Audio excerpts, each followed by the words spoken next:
வண்டியில் greet function இருக்குது, plus hill hold assistant. இந்த 2 ஃபங்க்ஷன்ஸ்னால இந்த என்ன பெனிஃபிட்னு பார்த்தீங்கன்னா, இப்போ நம்ம ஒரு அப்ஸ்ட்ரீட்டில் இருக்கோம் பாருங்கள், இங்கே இன்க்ளினேஷனில் தான் இருக்கிறோம். நீங்கள் பார்த்தீங்கன்னா ரொம்ப அப்ஸ்ட்ரீட் இருக்குது. இந்த வண்டியில் இன்கேஸ் இந்த வண்டி யார் ஓட்டினாங்களும் சரி, இப்போ நான் ரேஸ் மோடில் போட்டிருக்கேன், ட்ரை மோடில் போட்டிருக்கேன், நீங்கள் பார்க்கலாம் தாராளமாக. ஸோ ட்ரை மோட் போட்டிருக்கேன், பார்க்கிங் பிரேக் ரிலீஸ் பண்ணியிருக்கேன். இப்போ நான் வண்டி வந்துட்டு பிரேக்லேருந்து கால் எடுக்கிறேன்,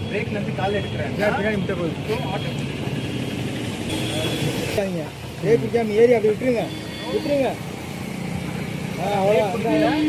பிரேக் பிடிக்காமையே வந்து வண்டி மூவ் பண்ணிட்டே தான் இருக்குது. ஆக்சிலேஷனும் நான் கொடுக்கல, பாருங்க ஆக்சிலேஷன் கொடுக்கல, பிரேக்கும் பண்ணல. ஆட்டோமேட்டிக்காக வெஹிக்கிள் வந்து முன்கூட்டியாகவே மூவ் ஆகுது. ஸோ இது வந்துட்டு ரொம்ப யூஸ்ஃபுல்லான ஃபீச்சர் நம்ம உடோவில் இருக்குது. ஸோ இதனால நம்ம கம்ஃபர்ட் டிராஃபிக்கில் போகும்போது டிரைவர் ஓட்டினவருக்கு ரொம்ப யூஸ்ஃபுல்லாக இருக்கும், ஸ்ட்ரெஸ் ஃப்ரீயாக இருக்கும், ஹாப்பியாக ட்ரைவ் பண்ணலாம். Thank you so much.